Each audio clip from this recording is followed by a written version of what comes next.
दोस्तों, बांग्लादेश के अंदर जब नरसंहार होता है तो अमेरिका को दिखाई नहीं पड़ता है कि वहां पर क्या चल रहा है।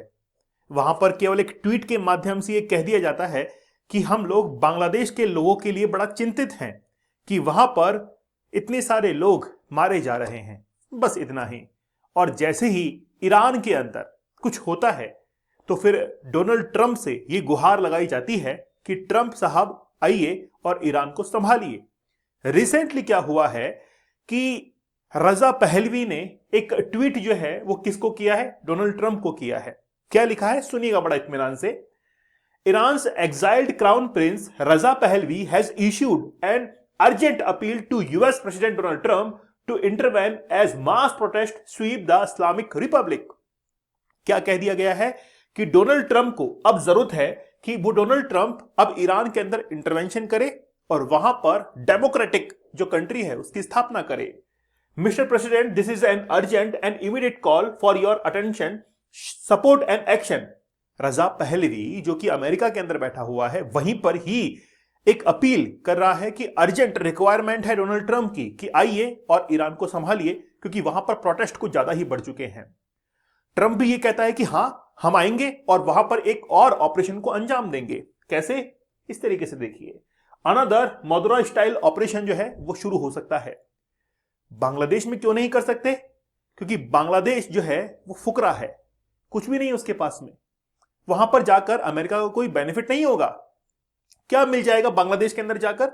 वहां की गरीबी, वर्ल्ड कप में रिक्शा के ऊपर बैठने का अवसर, और इसके अलावा कुछ भी नहीं है। लेकिन अगर वो ईरान के पास में जाता है तो वहां पर नेचुरल गैस और पेट्रोलियम है। इसीलिए आज ट्रंप ये कहता है कि मुझे ईरान के अंदर ऑपरेशन करना पड़ेगा। और जिस तरीके से मदुरै को उठाया गया था वेनेजुएला से, क्या वही ऑपरेशन अब अंजाम दिया जा सकता है ईरान के अंदर? तो मैं कहता हूं 100% ऐसा हो सकता है, दिस इज पॉसिबल। लेकिन होगा कैसे, उसकी पॉसिबिलिटीज के ऊपर हम लोग बात करेंगे। लेकिन क्या वाकई में यूएसए आज इस ऑपरेशन को अंजाम दे सकता है ईरान के अंदर? उसकी हम लोग पॉसिबिलिटीज के ऊपर बात करेंगे कि आखिरकार वो ऑपरेशन कैसे और कौन से ऐसे वेपन्स हैं जिसके द्वारा वो ऑपरेशन अंजाम दिया जा सकता है। ठीक है, तो अमेरिका वापस से तैयार हो चुका है एक नए ऑपरेशन के लिए। देखिए, सबसे पहले मैं थोड़ा सा ईरान के बारे में आपको बताऊं। देखिए, आप लोगों को पता होगा कि एक हरमानी शासन हुआ करता था, डायनेस्टी, जो कि ईरान के अंदर राज करती थी। हरमानी शासन जो कि 600 बीसी के आसपास वहां पर पूरा उनका रूलिंग हुआ करता था। हरमानी शासन को ही रिप्लेस करके सिकंदर ने 400 बीसी के अंदर वहां पर अपना साम्राज्य, यूनानी साम्राज्य जो है उसकी नींव रखी। यह साम्राज्य बहुत लंबे समय तक चलता है और 700 एडी के आसपास जाकर वहां पर पहलवी डायनेस्टी आती है, जिसने सबसे पहले ईरानियन रिवॉल्यूशन वहां पर किया और ईरानियन जो साम्राज्य है, जिसको हम लोग कहें इस्लामिक जो साम्राज्य है, उसकी स्थापना की और इस्लामीकरण का विस्तार वहां पर किया। इससे पहले सिकंदर द अलेक्जेंडर, जिसको पर्सिया भी कहा जाता है, तो वहां पर उसका राज था। लेकिन लगभग आप मान के चलिए कि 700 एडी के अंदर जाकर इस्लामीकरण उसका हो गया और ईरान के ऊपर इस्लाम जो है वो बहुत ज्यादा स्प्रेड हो गया। ये जो आप देख रहे हैं कि पहलवी जो डायनेस्टी है वो बहुत लंबे समय से चलती हुई आती है वहां पर। और 1935 के अंदर जैसे ही मॉडर्नाइजेशन होता है ईरान का, उसके बाद में पर्शिया का नाम बदलकर ईरान कर दिया जाता है 1935 के अंदर, जिसको आज हम लोग कहते हैं कि यार पर्शिया का राजकुमार आएगा, है ना। बहुत सपने देखे जाते हैं कि ऐसे सफेद घोड़े पर बैठ के आएगा, मुझे दुल्हन बना के लेके जाएगा, पर्शिया से आएगा, ऐसा, है ना। आजकल मीम्स काफी चलते हैं। तो 1935 से पहले ईरान को ही पर्सिया कहा जाता था, ये शायद आप लोगों को पता भी होगा। उसके बाद में ईरान के अंदर मॉडर्नाइजेशन हुआ और मॉडर्नाइजेशन हुआ और वहां पर जो पहनने के पहनावे जो हैं, कपड़े, रहने की स्टाइल, वो सब कुछ चेंज हुई। वेस्टर्न कंट्रीज ने वहां पर क्या किया, अपना जो कल्चर था उसको वहां पर थोप दिया, जबकि उनका कल्चर ऐसा नहीं था। लेकिन धीरे धीरे मॉडर्नाइजेशन उसका किया गया, अच्छे से लोग रहने लगे। 1979 के अंदर आकर एक व्यक्ति आता है, अयातुल्ला खौमनई, ये नहीं, इसके पिता जो कि दिखाते हैं कि यार किस तरीके से हमारी ही कल्चर जो है इसको छीन लिया गया है वेस्टर्न कंट्रीज के द्वारा। और 1979 के अंदर एक रिवोल्यूशन होता है, इरानियन रिवोल्यूशन उसको कहा जाता है। तो रजा पहलवी का जो शासन था वो वहां से रिमूव होता है और अयातुल्ला जो मोहम्मद खामनेई है उसका शासन वहां पर आता है। 1979 से लेकर 1989 तक वहां पर शासन रहता है पहलवी, माफ कीजिएगा, अयातुल्ला खामनेई।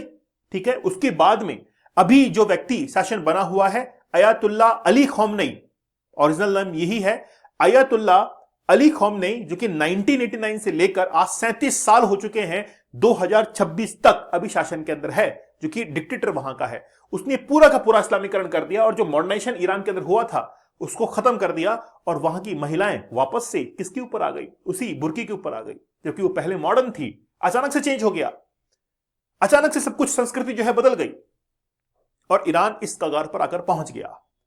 अब ये लगने लगा अयातुल्ला अली खामनेई को कि यूएसए हमारे जो जितने भी नेचुरल रिसोर्सेज हैं उसके ऊपर निगाह बनाए हुए है, इसीलिए उसने क्या किया, ऐसे देशों से मुकाबला करने के लिए खुद को न्यूक्लियर वेपन से लैस करना शुरू कर दिया कि मेरे पास में न्यूक्लियर वेपन्स होनी चाहिए, न्यूक्लियर बॉम्ब्स मेरे पास में होनी चाहिए, कल को ये दो देश नाटक करें तो एक हाथ मैं उनके ऊपर छोड़ दूं। लेकिन 2016 के अंदर क्या हुआ कि सैंक्शंस लगा दिए गए कि आप न्यूक्लियर वेपन्स नहीं बनाएंगे, क्योंकि न्यूक्लियर वेपन्स बनाने के लिए यूरेनियम को एनरिच करना पड़ता है 99% तक। एनरिच करने का मतलब आप समझते होंगे कि शुद्धिकरण, प्योरिफिकेशन उसका कहते हैं। मान लीजिए कि मेरे पास में गेहूं के दाने हैं, अब गेहूं की बोरी के अंदर बहुत सारी इंप्योरिटीज होती हैं, तो मैंने उसमें छांट कर जो असल गेहूं है उसको अलग कर दिया, तो मेरे पास में क्या आ गया, उसका एनरिचमेंट आ गया। वैसे ही यूरेनियम के अंदर भी बहुत सारे मिक्स होते हैं, उसमें से यूरेनियम को मिक्स करके अलग करना, उसको 99% तक प्योर करना और उसका यूज करना इंटरकॉन्टिनेंटल बैलिस्टिक मिसाइल्स के अंदर, ताकि तबाह कर सके किसी दूसरी कॉन्टिनेंट को, क्योंकि इतनी एनर्जी चाहिए होती है किसी मिसाइल की। अब देखिए, जैसे ईरान सब कुछ कर रहा था तो यूएसए को लगने लगा कि यार कल को अगर इसने डेवलप कर लिया तो इसकी जो नेचुरल रिसोर्सेज है उसके ऊपर हम लोग कोई भी अपना एनक्रोचमेंट नहीं कर पाएंगे, अपना अधिकार नहीं कर पाएंगे, क्योंकि ये ताकतवर हो जाएगा तो हमको आंख दिखाएगा ये, और इसकी दिखाई हुई आंख से हम जो है मुकाबला नहीं कर पाएंगे। तो यूएसए ने कहा सैंक्शंस लगा दीजिए, इसके ऊपर सैंक्शंस लगा दीजिए। सैंक्शंस लगा दिए गए और ईरान का एक्सपोर्ट बंद कर दिया गया, और जो भी अगर ईरान से व्यापार करता उसके ऊपर भी सैंक्शंस लगा दिए गए। ये कहानी चल रही थी, सब कुछ चल रहा था, और यूएसए ने अपना ही एक दूसरा तीर जो है तैयार किया, जिसको कहते हैं इजराइल। इजराइल को इतना भरपूर सहयोग किया कि इजराइल अब लड़ पड़ा ईरान से। किसके फेवर में? यूएसए के फेवर में, यूएसए के कहने पर। और वो सब कुछ चल ही रहा था कि रिसेंटली क्या हुआ, वेनेजुएला से एक ऑपरेशन किया गया और ऑपरेशन के दौरान वहां के निकोलस मादुरो को उठा लिया गया। ठीक है, ऑपरेशन का नाम था ऑपरेशन एब्सोल्यूट रिजॉल्व, और यही ऑपरेशन एब्सोल्यूट रिजॉल्व जो है वो वेनेजुएला के अंदर किया गया और कैप्चर कर लिया गया मादुरो को। अब कैसे किया गया था ये सारा आपको पता है कि एक डेल्टा फोर्स तैयार की गई और निकोलस मादुरो के ऊपर नार्को टेररिज्म के आरोप लगे कि नार्को टेररिज्म कर रहा है, और डेल्टा फोर्स ने वहां पर जाकर किसके ऊपर, निकोलस मादुरो के घर के ऊपर, रेजिडेंस के ऊपर जाकर ताबड़तोड़ हमला किया। लगभग 70-80 लोग डेल्टा फोर्स के, जिन्होंने फाइटर जेट्स वगैरह सब कुछ लेकर गए थे, उनके हेलीकॉप्टर्स कैरेबियन सी से लगभग 100 मीटर ही ऊपर उड़ रहे थे ताकि रडार के पकड़ में ना आए, और रात को 1:30 बजे जाकर सीधा उठाया निकोलस मादुरो को और उसकी वाइफ को। ऑपरेशन खत्म हुआ, 4:30 पर पहुंच गए ब्रुकलिन जेल के अंदर। शिप पर जो है वो लैंड हुआ एक हेलीकॉप्टर, और उसके बाद में जेल में पहुंचा दिया गया निकोलस मादुरो को। तो ये डेल्टा फोर्स ने काम किया। तो निकोलस मादुरो और उनकी वाइफ जो है वो कहां पर है? अभी जेल के अंदर है। ठीक है, अब देखिए, over million people rally Iran second largest city under the protesters control. मतलब डोनाल्ड ट्रंप ये कह रहे हैं कि ईरान की जो सिटी है तेहरान, वो अब किसके कंट्रोल में आ चुकी है? प्रोटेस्टर्स के कंट्रोल में आ चुकी है। तो ये क्या है? धीरे धीरे स्पार्क अपने आप को मजबूत कर रहे हैं कि देखिए हम जो है ईरान की तरफ बढ़ सकते हैं, एक ऑपरेशन को अंजाम दे सकते हैं। ये कहानी शुरू होती है 28 दिसंबर से। राजधानी तेहरान से विरोध प्रदर्शन की शुरुआत ग्रेन बाजार में व्यापारी की हड़ताल हुई, क्योंकि वहां पर इन्फ्लेशन रेट बहुत ज्यादा बढ़ चुका था। जो रियाद की कीमतें हैं, वहां की जो करेंसी, उसकी कीमतें बहुत ज्यादा घट चुकी थी। 29 दिसंबर को प्रदर्शन जो है और भी फैला और पहली बार पुलिस और प्रदर्शनकारियों के बीच में झड़प हुई। 30 दिसंबर को तेहरान, यज़्द और जंजन समेत कम से कम 10 विश्वविद्यालयों में छात्र आंदोलन के अंदर शामिल हो गए। 31 दिसंबर को और भी कई स्टेट्स के अंदर यह आंदोलन फैल गया। 1 जनवरी को नए साल के पहले दिन प्रदर्शन और हिंसक हो गया। 3 जनवरी को खोमेनी ने प्रदर्शनकारी को दंगाई कहा और सख्त कार्रवाई करने की बात की और 28 लोगों की वहां पर मौत हो गई। उसके बाद में 28 राज्यों में हिंसा फैली और तेहरान के अंदर भी विरोध प्रदर्शन हुए। 6 जनवरी की बात है कि रजा पहलवी ने पहली बार सार्वजनिक तौर पर, रजा पहलवी कौन, मैंने बताया कि 1979 के अंदर रजा पहलवी जो था वो एक्सपेल्ड होकर कहां पहुंच गया था, यूएसए के अंदर पहुंच गया था, है ना, अपनी वाइफ के साथ में वहां पहुंच गए ये, और वहीं यूएसए में रहते हुए ही आज ये सब कुछ बातें जो है चल रही हैं। प्रदर्शनकारियों ने सुरक्षा बलों पर हमला किए और ईरान शहर कमांडर की हत्या हो गई। कुल मौतें 30 से 40 लोगों की मौत हुई। 8 जनवरी को सबसे ज्यादा शहरों के अंदर इंटरनेट बंद, सब कुछ हो चुका है। 9 जनवरी को तेहरान का एयरपोर्ट भी कंप्लीटली बंद कर दिया गया है ना, कंप्लीटली वहां से बंद कर दिया गया है। अब क्या वापस से ऑपरेशन हो सकता है? देखिए, रजा पहलवी जो कि यूएसए के अंदर है, हो सकता है कि डोनाल्ड ट्रंप और रजा पहलवी दोनों आपस में डिनर करते हो शाम को, क्या पता, हमने और आपने तो देखा नहीं है क्या बातचीत चल रही है। जिस तरीके से यूनुस खान ने जाकर यूएसए के अंदर कितना कुछ खाया और उगला कहां पर, बांग्लादेश के अंदर। आज यूएसए का इंटरेस्ट नहीं है बांग्लादेश में, क्यों? अरे वो कंगाल है, क्या है उसके पास में? गरीबी, क्या है? फटे हुए कपड़े, क्या है उसके पास में? रिक्शा है, साइकिल रिक्शा, उस पर बैठेगा, क्या है उसके पास में? कुछ भी नहीं है। ना तो उसके पास में रिसोर्सेज है, ना उसकी इकोनॉमी है, कुछ भी उसके पास में, ना टेक्नोलॉजी है, कुछ भी नहीं है। तो बांग्लादेश में क्यों इंटरेस्ट दिखाएं तो ईरान के अंदर दिखाएं। तो फिर ईरान के अंदर अब जो है रजा पहलवी की मदद से यूएसए एंटर होने को तैयार है। अब देखिए, क्या वाकई में एक ऑपरेशन को अंजाम दे सकते हैं? यूएसए से और ईरान के बीच की जो दूरी है वो है 7085 माइल्स, जबकि B2 बॉम्बर जो कि दूरी तय कर सकता है 7000 माइल्स आप मान के चलिए, फिर भी 85 का गैप रहता है। इसका मतलब है कि उसको रिफ्यूल जो है वो करना पड़ेगा। रिफ्यूलिंग के लिए एक और जहाज जाएगा, और पिछली बार भी गया था जिस समय B2 बॉम्बर ने जीबीयू जो मिसाइल थी, यानी कि जो जीबीयू जो बॉम्ब था उसको गिराया था, ठीक है ना। तो पिछली बार भी जब B2 बॉम्बर गया था तो उसको रिफ्यूलिंग के लिए भी एक और प्लेन गया था। इस बार भी रिफ्यूलिंग के लिए जा सकता है, और B2 बॉम्बर पहले क्या करेगा, ताबड़तोड़ हमले करेगा, उसके बाद में वहां से आयतुल्लाह खमेनी जो है उसको अरेस्ट किया जा सकता है।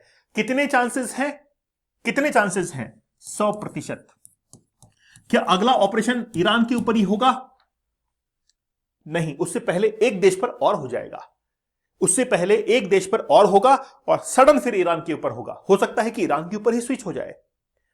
तो आयतुल्लाह खमेनी जो है वो कहीं ना कहीं अब जरूर छिप जाएगा, क्योंकि अमेरिका जो है वो जरूर कैप्चर करेगा किसको? ईरान को। क्योंकि महत्वाकांक्षाएं खत्म होने का नाम नहीं ले रही हैं, क्योंकि डोनाल्ड ट्रंप एप्स्टीन फाइल के अंदर फंस चुका है। कैसे ना कैसे करके अपने चरित्र पर लगा दाग उसको छिपाया जाए। धुल तो नहीं सकता है, लेकिन चरित्र पर लगा हुआ दाग छिपाया जा सकता है कपड़े के ऊपर कपड़ा पहनकर।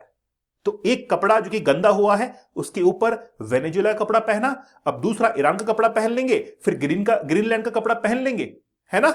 ऐसे कपड़ा पहनते पहनते वो दाग नीचे छिप जाएगा, और एक दिन डोनाल्ड ट्रंप खुद भी छिप जाएगा। यही होगा, दुनिया भूल जाती है ना। चलिए, तो दोस्तों आप लोग डीप वर्क के कोर्स के साथ में जरूर जुड़िएगा। बड़ा जबरदस्त कोर्स है, काम करने के अपने तरीके होते हैं। को आप देखिए कि इलॉन मस्क, बिल गेट्स वगैरह ये किस तरीके से काम करते हैं। वाकई में इनकी टेक्निक्स बड़ी जबरदस्त है। वही टेक्निक मैंने अपनाई है। 75 डेज का हार्ड चैलेंज आप लोग जरूर ज्वाइन कीजिएगा, जिसमें 75 टेक्निक्स मैंने बताई है कि कैसे आप पोर्नोग्राफिक एडिक्शन से बच सकते हैं। और 175 डेज का हार्ड चैलेंज बड़ा जबरदस्त है, बहुत लंबा चैलेंज रहा था मेरे लिए ये। तो आप सोच के चलिए, कोई एजुकेटर इतनी मेहनत कर सकता है तो आप क्यों नहीं फिर एक कदम उठा सकते हैं।